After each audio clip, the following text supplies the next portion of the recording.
Hello and welcome to Supercharging Your Photo Reading with Paul Scheele, creator of the PhotoReading Whole Mind System, and Millicent St. Millicent is one of the best photo reading instructors ever. So hello, Paul. Hello, Millicent. And I'm Pete Bissonette from Learning Strategies. I've been photo reading with Paul, or along with Paul, since the beginning, 1985. So there's been a lot of books that have gone into these eyes of mine.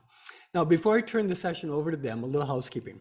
First of all, when you have questions, put them in the Q&A area here on Zoom, and at some point we'll get to them, as well as those that were submitted in advance. So if you put them into the SurveyMonkey, we got you covered there. And then also at some point, we're going to be talking about the year of photo reading, which is starting up next month. But first, let's get to Paul and Millicent. Well, thanks a lot, Pete. And Millicent, so good to be with you again. Yay.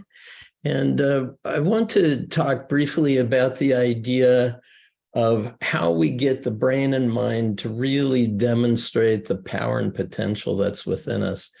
And the first thing we have to do is change the way we approach learning, whether it's from a book or whether it's from anything else. And when I'm working with people, I always start out with a little drop-in experience where we take a moment, we become aware of ourselves from head to toe, we relax our shoulders, relax our face, get a little hint of a smile, notice the rhythm and flow of the breath in the nostrils. And what happens when we do that is we're making a shift from the action-oriented, outwardly directed focus of our attention. We move through a relaxation gate, the doors open inward, and then we enter an ideal state for processing information. Some people call it the alpha state. Experts in mindfulness meditation called it an embodied awareness. The way I like to refer to it is that we're entering a state where we are physically relaxed and mentally alert. And it's in that unique position that we've really turned on what is known as the accelerated learner that's within us. We all possess it. We could call it the preconscious processor in the non-conscious mind. We could talk about it in terms of the true power and potential of who we are, born into the world to be learners, absorbing information at millions of bits of information per second. Whatever it is that you're interested in learning, going into it, not shut down out of stress, but in a relaxed state of awareness is absolutely essential. I say that all learning is state dependent. So you can get yourself into an ideal state. And certainly when we photo read, there's a couple of different ways in which we do that. Putting a tangerine on the back of our head, closing our eyes, establishing purpose, and all of that. And then when it's time to photo read, we go a bit deeper into what we call that place of high creativity. It's where we're really connected to some tremendous powers within us. That's a state of reverie. It's what we call channel 4. So learning to dial the channel from action-oriented through the relaxation gate into the learning channel, that's really the first and most important step of all learning. Melissa?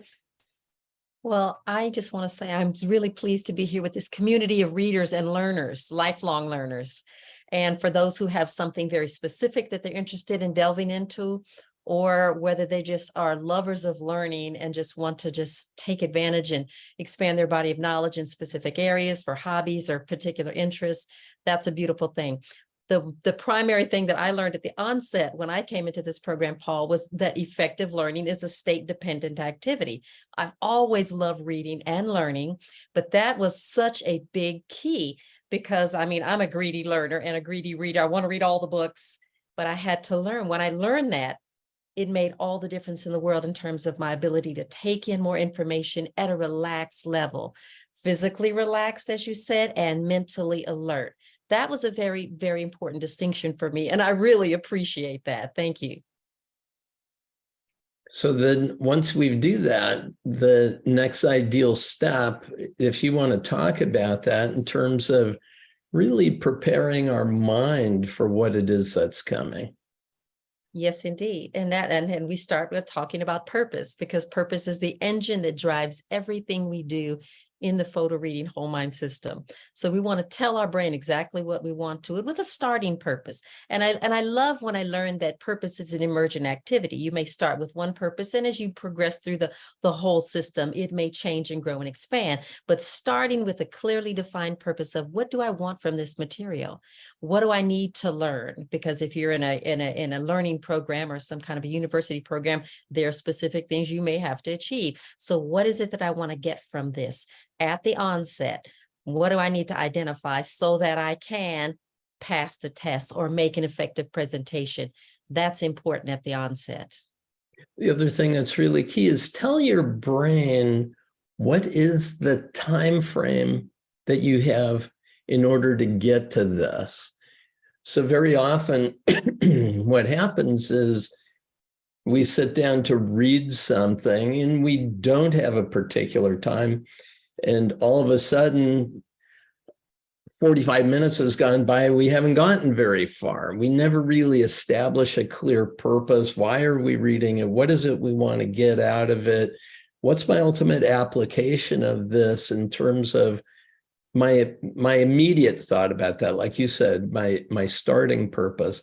And then the idea of saying, and in the next 30 minutes, this is what I would like to be able to achieve. Now, what's interesting about that could either put stress on you, or it could focus your mind. How many of you, for example, by a show of hands, how many times have you thought that the best motivator is when someone else puts a deadline on you and you wait till the last minute and then you blast through it? Wow, I really got a lot done because I had to get it done. Well, there's something about that with the mind. The mind will tend to expand its activities into the available time. So one of the amazing stories I had teaching accelerated learning, teaching and learning to a group of educators at a community college, I said, here's an experiment that you can play. I want you to read an entire college textbook on the field of teaching and learning every single day between now and when we get together again in 2 weeks. And everybody went, no. I said, but you can only take 15 minutes. Everyone went, oh, that's ridiculous. But one of the professors came up to me after that 2 weeks when we started the next session. He said, changed my life. Absolutely changed my life. What happened to me, I went into the Study Skills Center and I took a reading and comprehension test. And I was reading at 100 words a minute with 40% comprehension. I just tested today after the 2 weeks of that assignment, Paul, and I'm reading at 1,500 words a minute at 100% comprehension. Talk about blowing his mind. So the idea of being able to let the mind do its best work within some kind of constraint is super important. The next thing, Melissa, if you talk to it, is about the idea of previewing what it is we're going to get into. Oh, indeed. So the beauty of the system, the whole mind system, is that we've got just 5 simple steps. So we prepare, get into the right state for learning. Then we preview the material. Real simple. It's like giving your brain a quick snapshot of where we're going, because we want to know where we're going, what direction are we taking here, front cover, back cover, looking at the table of contents and skimming through it just to get an idea of the structure of the material, a little bit about it, just a snapshot. We don't want to spend too much time with preview, but it just helps us to kind of relax into the experience. All right, here's what I've got. I got a book that's 200 pages and it looks like this, and it's nonfiction and it's about this topic and it looks pretty user friendly. Let's go for it. So prepare and then preview makes all the difference in the world. So the steps before you get to photo reading are huge because it sets you up for success. There are a lot of people who wonder, well, should I do that if I'm just doing some pleasure reading? And I do think it's important that when we establish our, get into the ideal state, establish our purpose for the pleasure reading that we're going to do, to take a look at what it is I'm heading into is also giving my brain what's called an advanced organizer. It's going to help to position how it is I'm going to head into this. And if somebody is studying for a work project or continuing learning for a professional certification, I say, lay out all the materials that you're going to get to in this next session. So it's there in front of you. You look it over. Your brain now is alerted to what it is you're heading into. Now, the next step is really to be able to go from whole to parts when we approach any kind of learning. Give the brain the big picture first. Where are we headed? Now, this is really different than traditional education, because in traditional education, what happens is we get some little small bit of it and we build on that. And then eventually we get to the end and now we know what it is that we're learning. So the colleague of ours was with a child in the 5th grade who was failing in mathematics. And so our friend, Peter Klein, took a college level textbook on calculus and sat down with him and said, here's a book on calculus. Here's how it's laid out. And he just started explaining exercises as he went through, just showing exercise after exercise. Then he said, now what I want you to do is start with the last exercise in the book and answer as many questions as you can. So what Peter did is he took the last question, he showed him how to do it. Then he said, go to the beginning of the textbook, answer as many questions as you can throughout. And in a half an hour, that young boy went through 5 chapters of college level calculus and got every single answer correct. And his response was, I don't know why anyone would think math is difficult.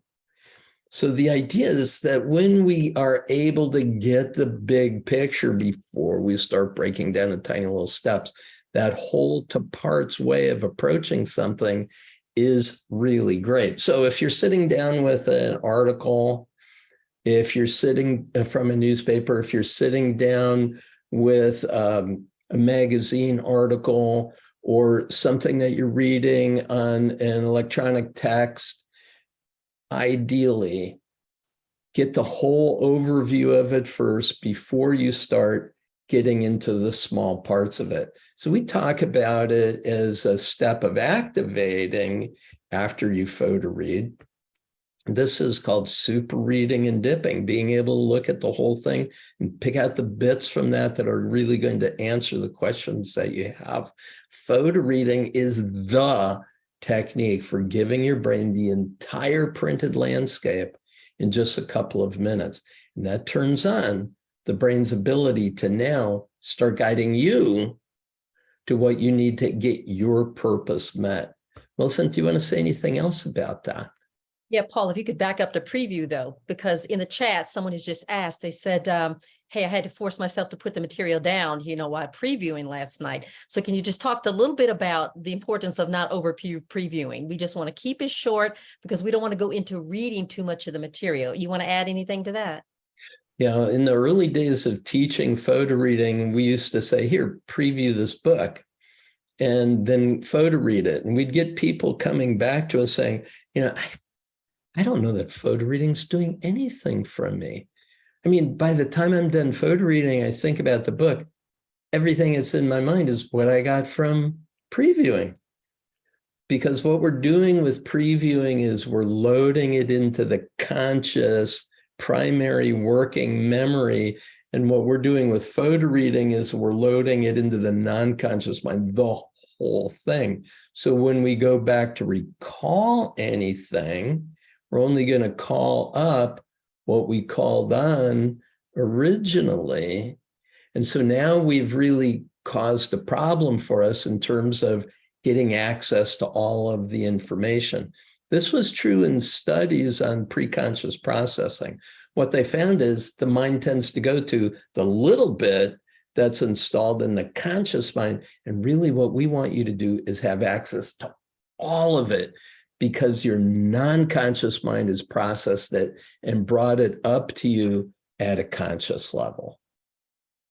And the interesting thing about the comment is they said, I force myself to put the information down because our natural inclination is to read in the way that we've always been taught to read it. So you start reading it and you know you're previewing, but then it gets good and it gets interesting and you continue to read in the old way. And we don't want you to read it.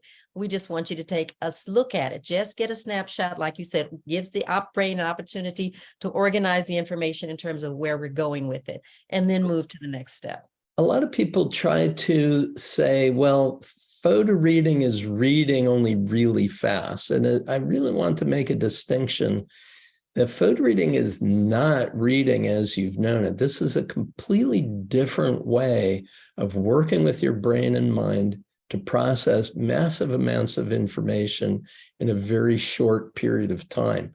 And so it's really designed for this age of information overload where we can get to what we need in the time that we have available and at the level of comprehension that you need. The only way to do that is to essentially reinvent what we think reading and comprehension is.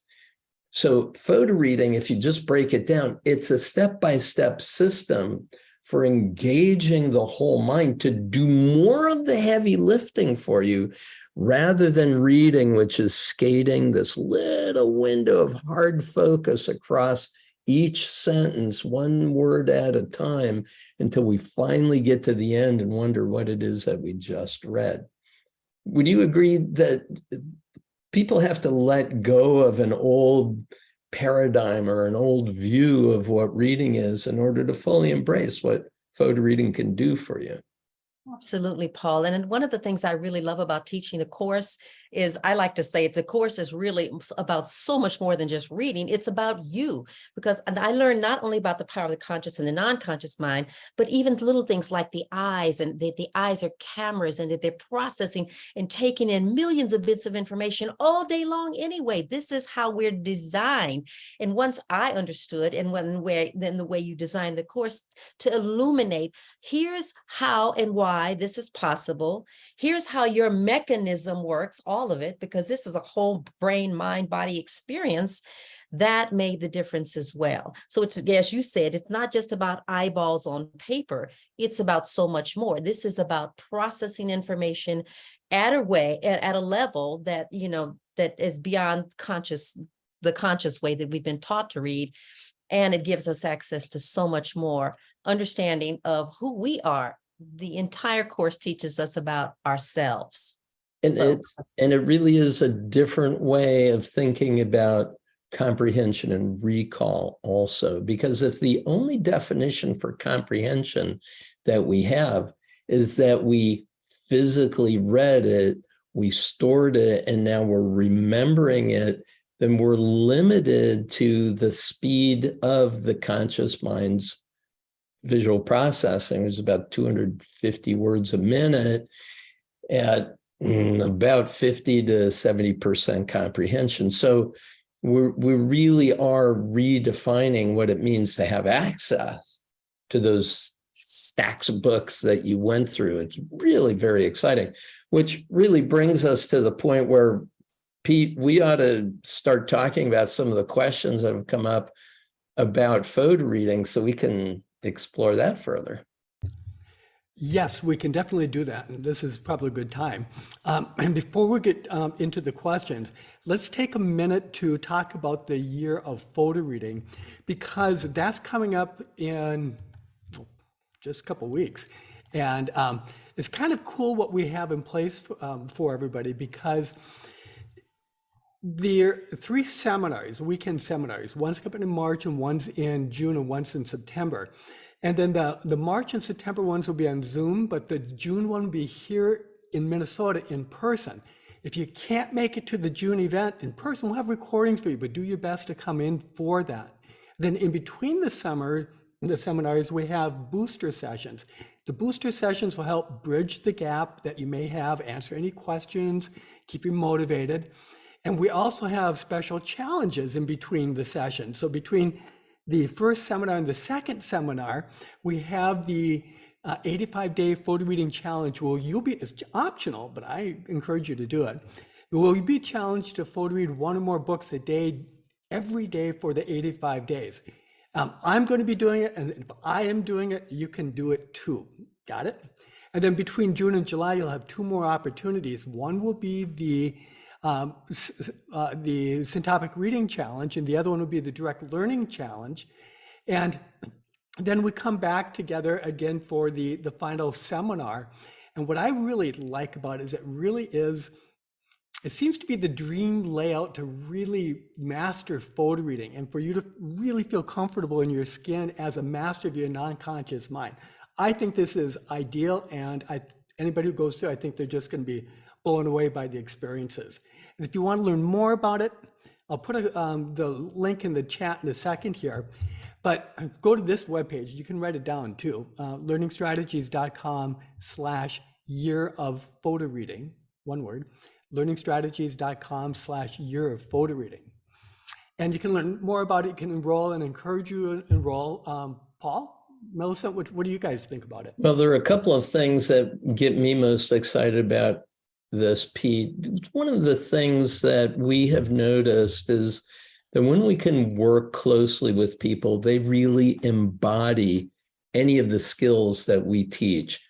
We've noticed that with all the different courses, whether it's Genius Code or Future Mapping or Natural Brilliance, when we can get together with people and really engage and people can stay with it, like in Spring Forest Qigong, to stay with it for 100 days.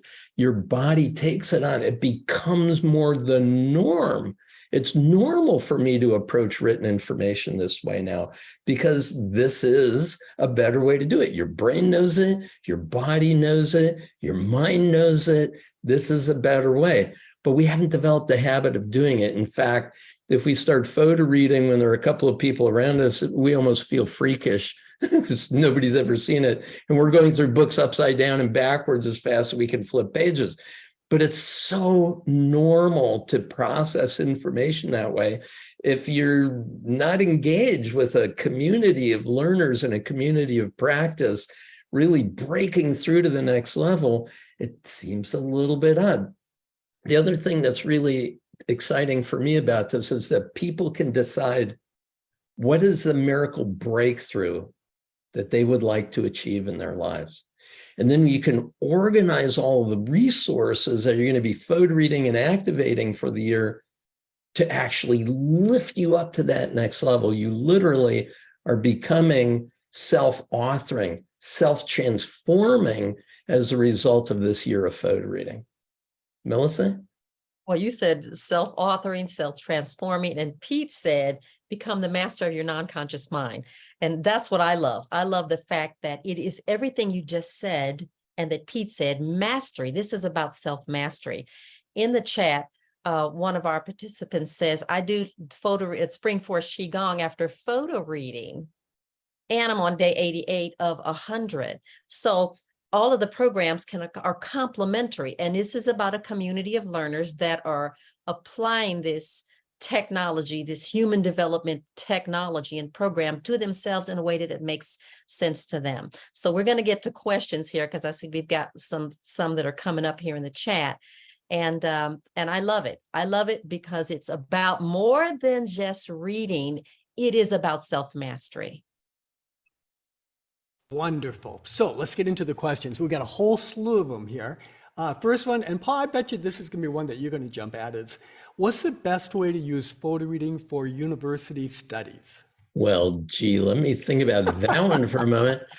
I have to say that for years, I travel all over the world teaching photo reading, and every once in a while, somebody would come up to me and say, so if you're so great at this, how come you don't have a terminal degree? How come you haven't gotten your PhD?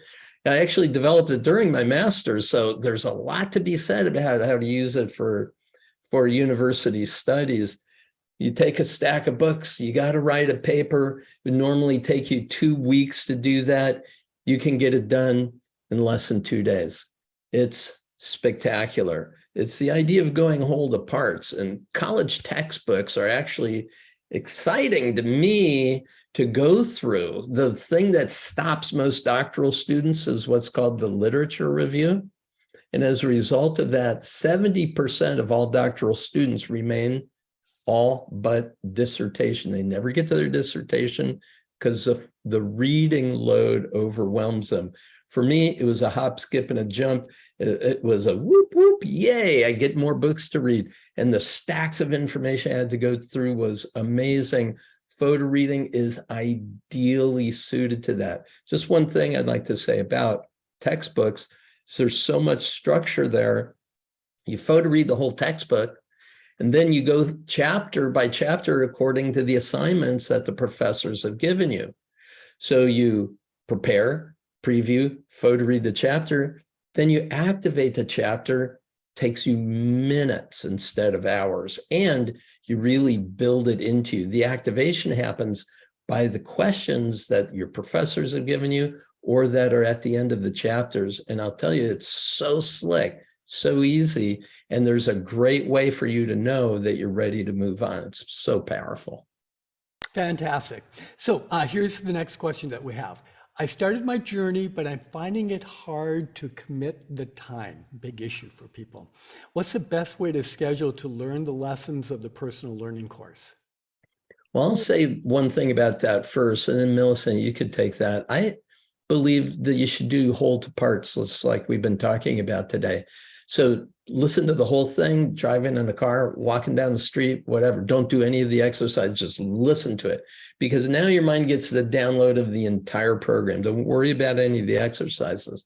Then you schedule, I'm going to do this and do the exercises. You'll know how long it's going to take you to do that particular audio track. And that way you can break it down. Overall, it's less than an 18-hour course that you would attend in a live fashion, somewhere around 15 and a half hours if you add it all up. So how would you break that down? You want to do it over a weekend? Fantastic. If you want to do it over a couple of weeks, perfect. But do give yourself that opportunity to go whole to parts. Millicent? Well, I learned first from the home study course, and I did what you just said. I listened to it over and over and over before I even knew learning strategies or met you or anything. And I would listen to it time and again. And then I started to play with the exercises, and I did it at a rate that was comfortable for me, because you would say, go easy on yourself. And so that was an important key for me to say, all right, I want to go faster, but let me relax into this new thing because it's different. And I had never seen a model of it, but the explanations that you gave inside the personal learning course were so crisp and so beautiful and explained to me so much about myself. I started to develop the confidence. I mean, I love reading, always loved reading as a child. But now this new possibility of activating the non-conscious mind, that expanded everything and opened it up for me. So just listening again and again helped me. And then to the issue of time, like everybody else, I'm working and it's like, when do I have time to do this? So I started to tell myself, I'm an early bird. And boy, have I become an early bird. I pop up, wake up 5 a.m, eyes wide open. I'm a lark. Some people are owls. They are night people. They like to do things in the evening, or they're more alert at different times of the day. So it's up to each individual to determine what's the best time for me. I like to do things early in the morning before anyone else is up. Everything's quiet. I have alone time, and consistency is the key. Was for me, and I would recommend that for any of my students, to try to decide on a time that works best for you to get your reading done. Ultimately, you can photo read anywhere at any time. There are no restrictions. But in the beginning, as you're developing the discipline, as Paul says, put your stuff there together, set it out before you, and then get it done. And then that made a difference for me. Fantastic. Thank you. So next question. I have trouble maintaining the tangerine technique. How do I improve this? Also, is the purpose of the tangerine technique to put you into a theta state? Thank you. Okay, so the tangerine technique is something that we use prior to photo reading, but it's also something we use as we're getting ready to do any reading. It's a way of organizing the units of attention that we have. You heard of the idea of attention deficit disorder? There isn't an attention deficit. Everybody's got the same number of units of attention. But what happens is some of those units of attention are floating off in other directions, doing other things. And what we're doing is we're gathering them together, putting one at the top back part of your head, organizes the rest of them. So it becomes like an archway that you walk through. to begin your focus on anything that you're going to learn. People use it in their golf game. People can use it in their tennis game.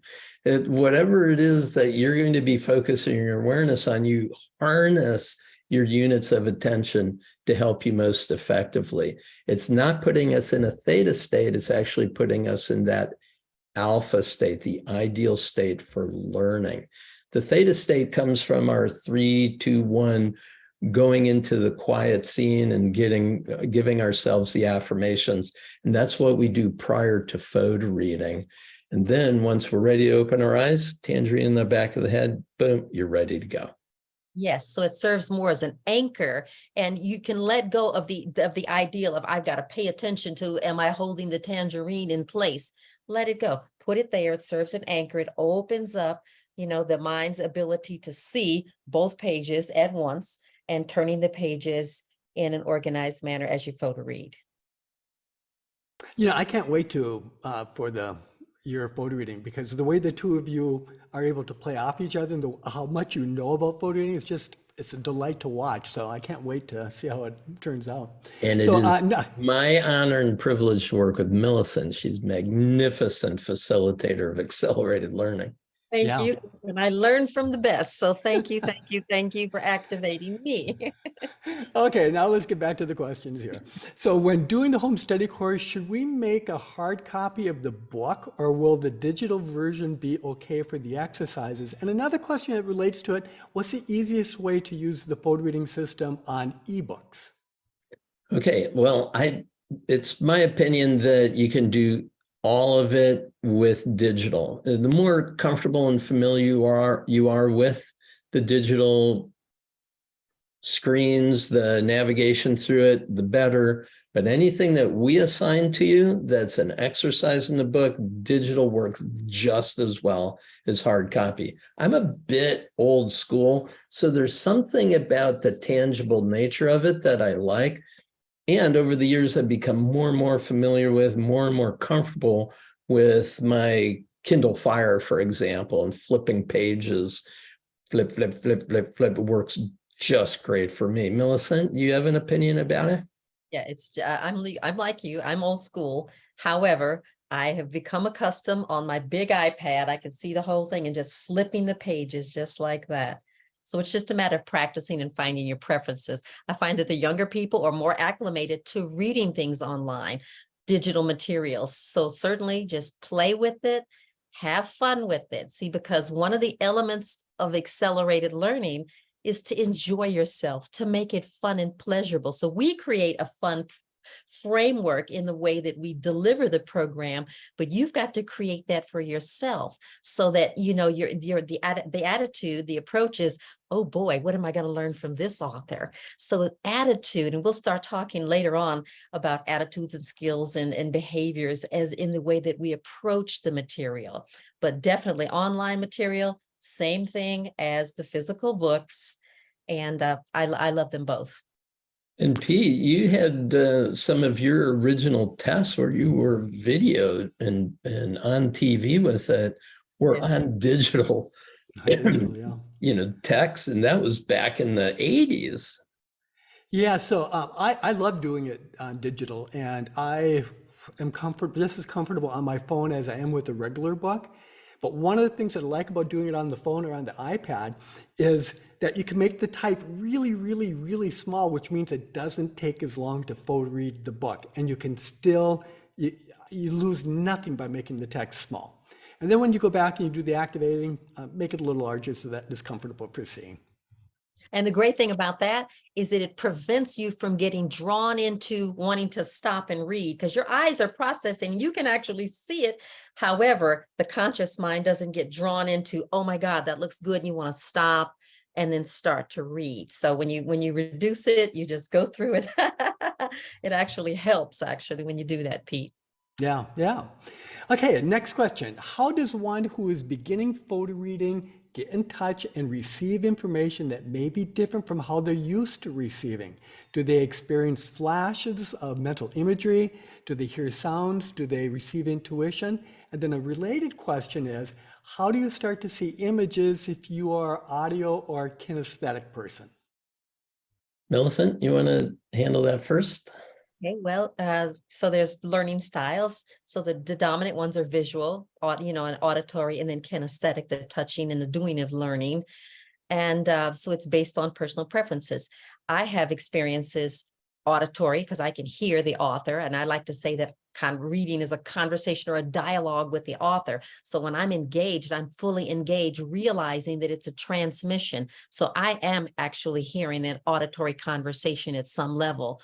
And then, of course, after the fact, I have visuals, and it depends on what it is. If it's a novel, it's different than if it's fiction or nonfiction material. So it just depends. Everybody's experience is different based on your preference, in terms of your learning style, and again, your purpose, how much time you spend with the material.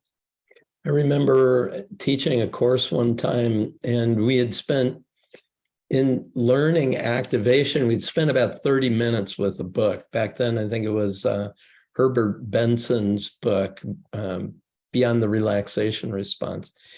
And a woman at the end of that 30 minutes said, I don't think I got anything out of the book. I don't think I could tell you a thing about it. And it was clear to me that she was very kinesthetic. She wasn't auditory. She wasn't visual. She was very kinesthetic. So all the written material just seemed like a blur to her. So I said, well, what I'd like you to do is just imagine that in the middle of the room, there's a big lump of clay, and I want you to create a big sculpture out of that clay to describe what the book is about. About 10 minutes later, after working with the group, I came back to her. I said, could you describe your sculpture? And she described it in vivid detail. And I said to the room, everybody that was in the class, I said, how many people in here think she totally understands this book? 100% of the hands went up. She was shocked, but she absolutely received the book and could talk about the book from a different perspective. You see, what we have to begin to do is trust our output mechanisms. And one of the big advantages that we have as a result of working with a group, a cohort of like-minded people, all interested in learning and practicing, getting really skilled at embodying this photo reading technique, is we get to have a lot of interactions with other people. And some people will go through a book, activate it, and begin talking about it, and they're shocked by how much they actually spoke about that book. They thought I'd be done in 30 seconds, maybe a minute. And after 5 minutes, they're still wanting to say more about what they got out of the book. So the idea is part of our activation is becoming active, using our output, talking about the book, sharing with another person, teaching what it is that we learned from the author that we've been engaged with in this dialogue with them. So this is, like I say, an exciting part of the activation process, is being able to share it with another person. Pete, do you remember, there was a retired dentist. He lived in a community, a retirement community, and he was looking to go out on dates. And when he'd meet someone, he'd see a book on their coffee table and say, hey, have you read that book? And she would say, yeah. Well, how long did it take? And whatever that person would say, he'd say, well, I'd like to do a little experiment. I've learned this thing called photo reading. I'm going to take 1/10 the amount of time. Would you be willing to have a conversation about that book? And he said, this was a great technique for being able to not only master photo reading and activation, but it was a great way to get a second date with somebody he really liked. That was a great ploy, but it's also this idea that we really learn how powerful we are with these techniques when we have some kind of output.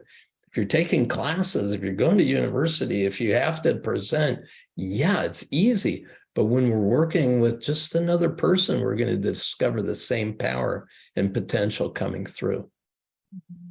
Excellent. And yes, I remember that story, and I love that. I love it. Okay, I'm struggling to see the blip page. Are there any practices or strategies? Millicent? So the whole ideal of photo focus is really about relaxing the hard focus. So when you take a book and you open it up, you're not looking, and because you're not reading in the traditional sense, word by word, line by word, on this page or that, looking straight to the center of the book, relaxing your gaze, and you're taking it in, snapshot, 2 pages at once, snapshot, 2 pages at once, soft gaze, we call it, which helps to feed the information directly into the non-conscious mind. And again, as Paul said, a very important word, we've got to learn to trust ourselves and know that it is happening. And we spend a great deal of time inside of the live seminars, again, teaching you about yourself, because the course is really all about you, and then how to apply this information specifically to reading.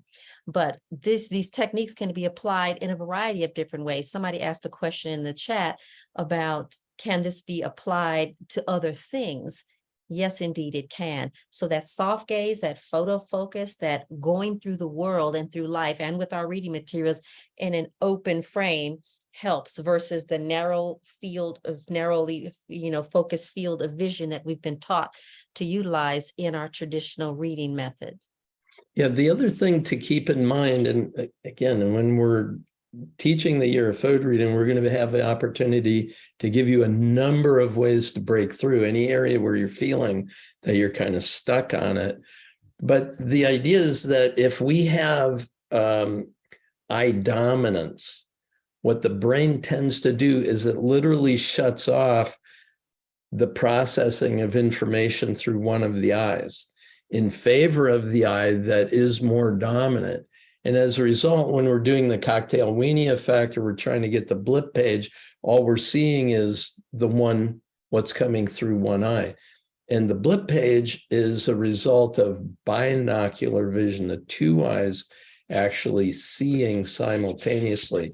So if you have a sheet of paper and you can fold it in half like this, you can look over the top of that blank sheet of paper, draw a heavy line down the center of that. And what your brain is going to be able to do is it's going to actually see the doubling of the line as you're looking over the top of it. Oftentimes what happens when we have strong eye dominance or we're flipping pages, our eyeballs are trying to see what's on the page. So a blank page like this is very helpful. And what I'll also do is I'll cut a little center out of this piece of paper. And then what I'll do is I'll look through that piece of paper at something that's on my desk or on the table in front of me and notice what's happening on that line. And what I'm going to see is a doubling of that line, a true binocular view of what's happening on that page. And once you see it, once you know it, you go, okay, it's not about the blip page. You can do this without. You can photo read perfectly well with monocular vision. If you don't have sight in one eye, you can still photo read. Pete, do you know, we've got some fabulous data of a woman in South America who took the program who's blind. She did photo reading in Braille. And when she did her mind maps, she would do the Braille and lay them out on a piece of paper to do her mind maps all in Braille. So cool. So you can do photo reading even with no eyes. So yeah, this is one technique, and we've got a lot more that can help break through if you're feeling kind of stuck on any of that. Yes. I started learning it because at a friend's house, they had a glass dining room table. So I would sit, I'd focus through the table on my feet, then slide the book into place, and it was there right away. Good idea. Yeah.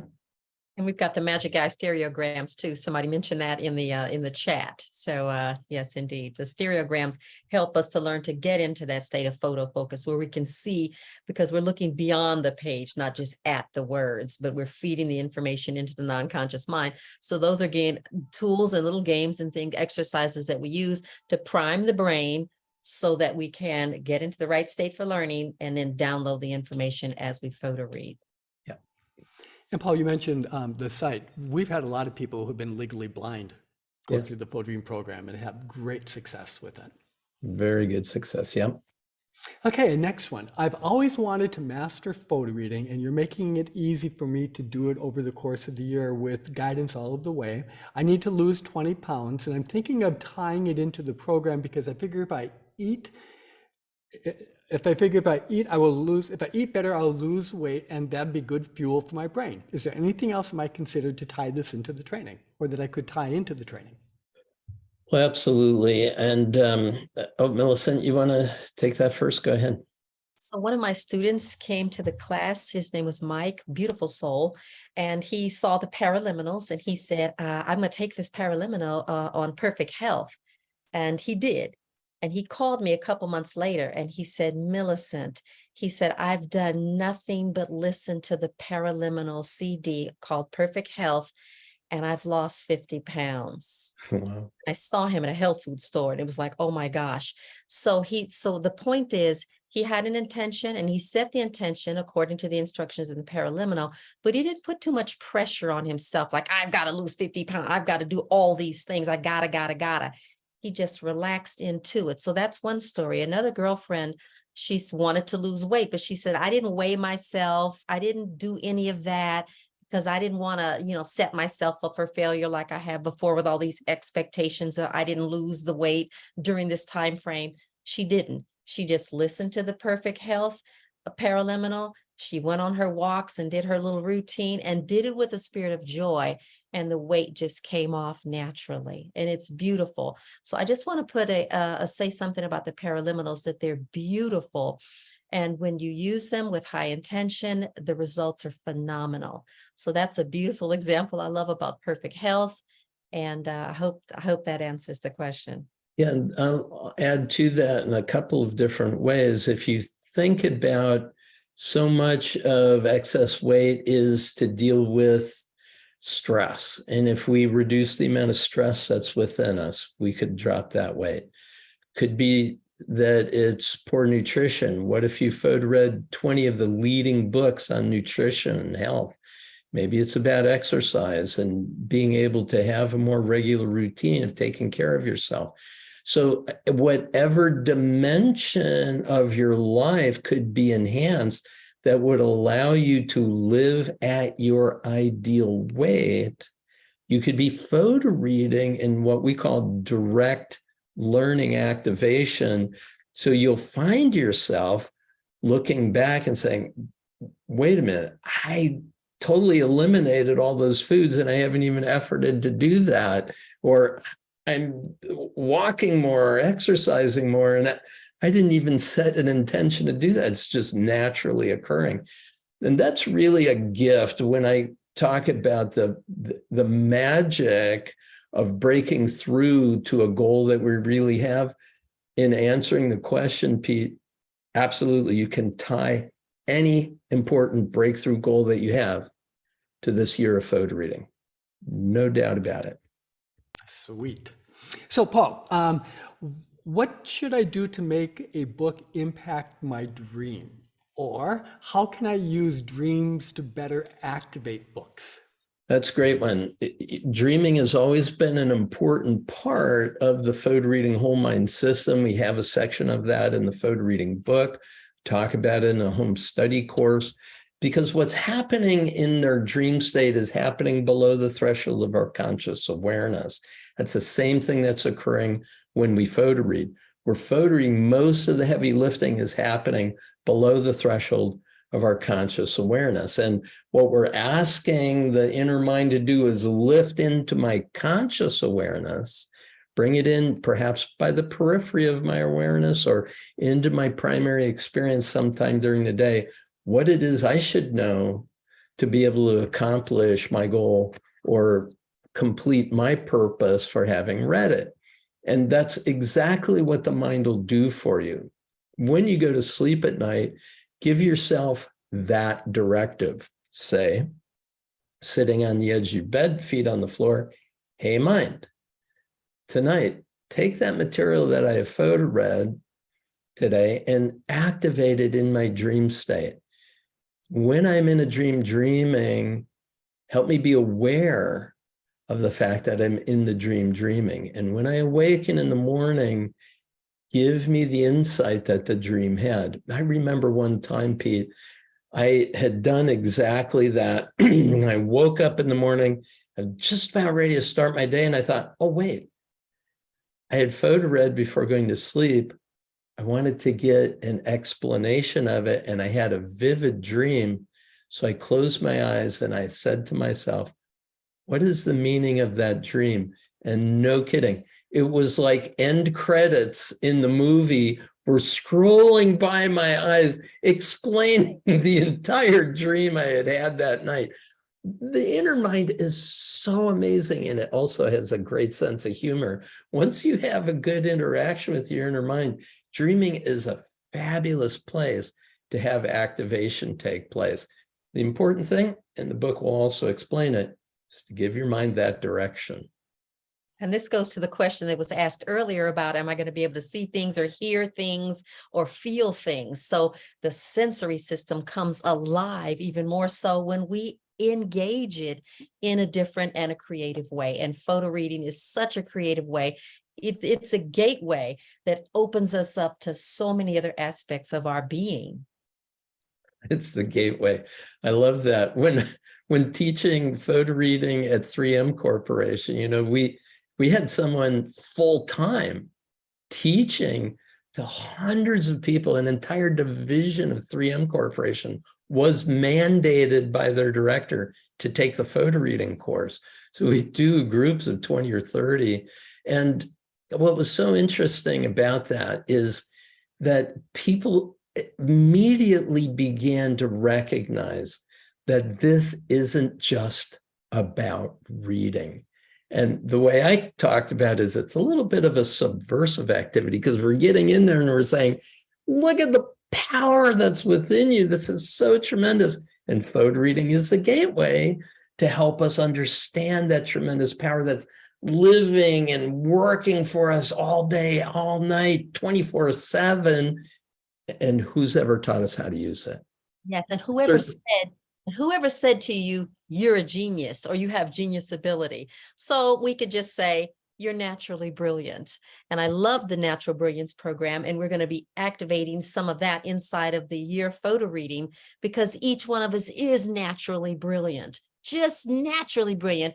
We just need to be a part of a community of learners. And that's what we have here at Learning Strategies, to just help you to develop this skill set, refine it, and ultimately take you to self-mastery.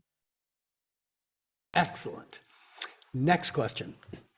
I've been thinking of the upcoming challenge. I know I can photo read one book a day for 85 days, and I'm trying to work out how I can photo read 10 books a day. Is it okay to photo read one book after another so that I can do 10 books in an hour? That's doable. I definitely want to save one book each day for photo reading just before bed, because I want to see how it would affect my dreams. And to do the 85 days in a row ought to be very interesting. It would be very interesting. Now, there are people who've done it, Pete. You've done that. I've had situations going through my university degree, getting my doctorate, where 10 books a day was a light morning, easy to do. Yes, you can do it. The thing that I would encourage you to do as you're going through these piles of books, I mean, imagine a pile of 85 books. You probably have a lot more than that at your disposal. The most important thing that I feel is to have an outcome in mind for why you want to do it, because it's not, this course and this year together is not about getting through more books. It's about living more of the fullest expression of your life. So what will that mean to you? What will it mean in terms of the quality of your relationships, the quality of your health, the accomplishment of successes that are important to you, the growth and wisdom professionally, personally, spiritually? All of these are what's really the most important thing. So can you do it? Can you do one after another? Absolutely. Remember, in one program, I had to go through 12 books, and I had to activate those books and write a college level paper.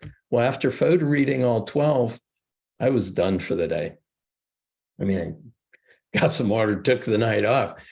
But the next day when I woke up, I knew those 2 of those books carried what I needed. I activated those in just a matter of minutes, wrote my paper first with a mind map, then typed it out, turned it in, A level grade in my master's degree. Piece of cake. It was so easy and so enjoyable. So the most important thing is that once you know what it is you want to do and you go through all these books, then there are going to be a couple of them that you'll pick out of a stack of 10 or 12. And those are the ones that you're going to want to take more time with. And we'll have an assignment for you after that first weekend where we're going to want you to post view a book every week so that you have a book that we're going to activate in our syntopic reading on the second weekend that we get together. But in the meanwhile, yeah, photo read them all. Any thoughts that you have about that in answer to the question, Millicent? I love what you said earlier about all these aspects of ourselves, whether you want it for personal, professional, development, whatever the case may be. And the new model of learning is about not just IQ, but also about EQ, PQ, getting connected to our relationship to our body at a different level, really understanding how it works. And then SQ, which is the spiritual intelligence, because we don't have to hide that or isolate that part of ourselves. We are a whole being, and each one of these aspects can be fed in this process. So if you're working on some intellectual development for academic purposes, understand that these other aspects inside of the whole photo reading whole mind system, all of that gets fed. And that is so exciting and something that I love. I love that. There was a person in my doctoral cohort when I was going to university, and he came up to me in the second year at one of the residencies, and he said, "Paul, I got to drop out of the program." I said, "Oh, Clarence, what's going on?" He said, "I can't keep up with the reading." I said, "Oh man, I got you covered on this." Got him the home study course. He got his doctorate. He said, "Paul, it would never have happened unless I had photo reading. Thank you so much." So everybody who's coming into this year of photo reading, go through the home study program. It's going to serve you. You're going to get tremendous value out of it immediately. And what we're going to do in our year together is really going to embody this so it becomes natural to blast through written materials for any purpose that you have.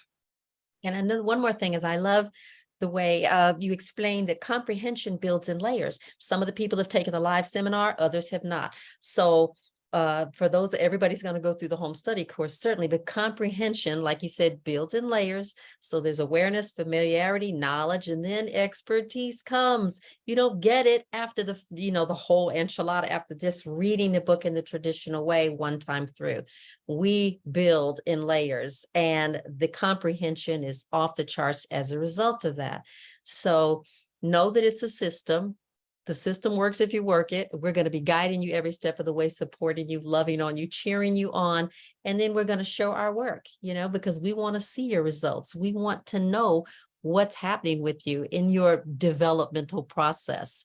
Again, you're working on self-mastery. Ultimately, that's what this is about. And if we're not working on self-mastery, what are we up to? This is challenge by choice. You're here by choice, and we're going to challenge you, and we're going to have fun with it too. I love that. When I traveled to China and the Chinese people were absolutely in love with photo reading, they did me a gift. They created a wall. Floor to ceiling is about 14 feet tall. On one end of the conference room to the other, they put a 1,000 mind maps of breakthrough insights that they received as a result of their photo reading. And we got photos of it. It's absolutely gorgeous. We want to be able to share, absolutely want to share the breakthroughs we have, be inspirations to each other, but also be arm in arm moving toward the breakthrough that we want to have in our own lives. Fantastic, fantastic. I'm really thrilled about the year of photo reading. I can't wait to hear what people are saying afterwards. Yeah. Let's do one more question and then wrap up because we're out of our time, so we're not going to be able to get through all the questions. But this one, after doing the audio course, I can read so much faster, even without using the photo reading technique. That alone has been worth the money. And I'm not confident about the photo reading technique, though. Will doing the 85-day challenge give me enough experiences of just knowing information from the book without spending more time activating? In other words, where I just know the information from the book? That's something, the question that we get all the time, Paul, is all about spontaneous activation. So how will the 85-day challenge play into that? Yeah, there's so many ways in which we're going to help you break through an understanding comprehension. And this is when the person says that you know the book. If you take a page of text and know that you don't need anything from that page in an instant, and you can go, don't need it, don't need this. Oh, here's what I need. You grab it and go. What kind of time saving is that going to be for you? Now, do you need to be able to know it to the extent where you could verbatim repeat what that chapter is about? Most people think, yeah, the only way I know something is if I have 100% comprehension, I can tell you every word that's in it. That's not the case.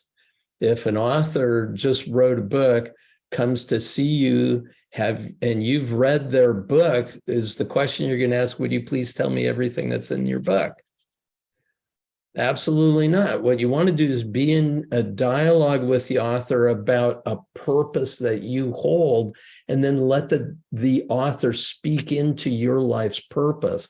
And so again, I use the phrase, we're going to redefine what it means to know, to comprehend what it is that we're reading. And redefining that is becoming familiar with the many ways in which your body, your emotions, your thinking can tell you, yes, you know this thing, you're ready to go. You can share it with others. You can write that paper. You can be knowledgeable and go ahead and do what needs to be done. Millicent? Well, you're absolutely right, Paul. And but before we go, there's one concern in the chat about the difference between convergent and divergent vision. Can you illuminate a little bit more on that? Of course, but I don't know that We're going to get into all that. We're going to totally get. Yes, I mean, we're we're going to get into all that. totally going to get into it. So, just a quick one. If I look at my near eyes or my near finger, my eyes converge to see that near finger, and I look to the far finger, they diverge to see the far finger.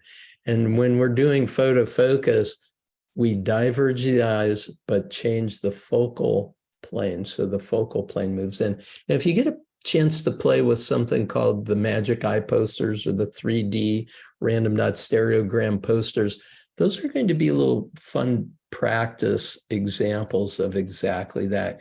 Can't see them unless you are in that divergent gaze. Now, if you cross your eyes, you can get the effect, but it's a different effect. We're talking about approaching all reading in a much more relaxed and open way so that your whole mind is processing and you know that you're connecting to the purpose that you have for going through that book. And we're going to make it fun, because, effective learning is, to make it fun. Einstein said, that fun. It's the highest form of research, so we want to just have a good time while we're doing this. And then that changes the paradigm of learning as well. It's not something you gotta do. It's something I want to do. And it's exciting because it's really about expanding who we are. The joy of photo reading. Yes, Yes, yes. Brad. So, Paul, Millicent, thank you so much for everything today. We appreciate your wisdom and your personality and everything that came through. And thank you everybody at home for being here too. And the video recording of today's session will appear at the top of the page. It's just put in the chat, which is learningstrategies.com/year of photo reading. One word. You can find out all about the year of photo reading there too. And again, we're starting in March. Get yourself enrolled and we will see you then. Any final words, Paul or Millicent? Otherwise, just bye-bye. We're Thanks. really looking forward to playing this year. It's going to be a great joy for us and a great honor and privilege to stay with you as you fully embody these skills. Thanks so much, Pete. Thanks, Millicent. Well, thanks, Bye. Pete.